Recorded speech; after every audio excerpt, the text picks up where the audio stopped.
Welcome to the Tech Egg. Don't get scrambled. Enjoy the video. In this video, I will show how to make cookies step by step.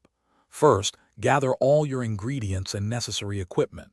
This ensures a smooth baking process without interruptions.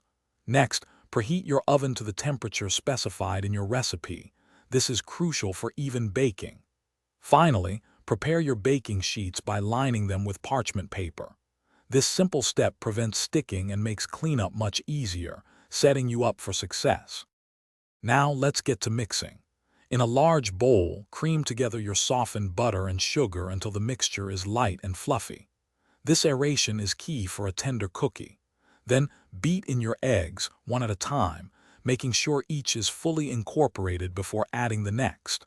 Finally, gradually add your dry ingredients to the wet mixture. Mix only until just combined to avoid overworking the dough, which can lead to tough cookies. Hey everyone, quick recommendation. If you're finding this video helpful and enjoying these baking tips, please hit that subscribe button and give us a like. Your support truly helps our channel grow. On another note, imagine reading your favorite cookbook or a thrilling novel anywhere, even while your cookies are cooling.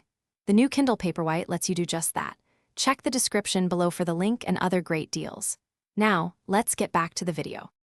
With your dough ready, it's time to bake. Drop spoonfuls of dough onto your prepared baking sheets, leaving about 2 inches between each cookie. This spacing allows them to spread without merging into one giant cookie. Bake for approximately 8 to 12 minutes, or until the edges are lightly golden brown. Keep a close eye on them, as baking times can vary slightly depending on your oven and cookie size. Once baked, let your delicious cookies cool on the baking sheet for a few minutes. They are quite delicate when hot and need a moment to firm up. After a short rest, carefully transfer the warm cookies to a wire rack to cool completely. This prevents them from becoming soggy on the bottom. For optimal freshness, store your cooled cookies in an airtight container at room temperature, ready for snacking. Thanks for watching. Consider subscribing if I helped unscramble your problems.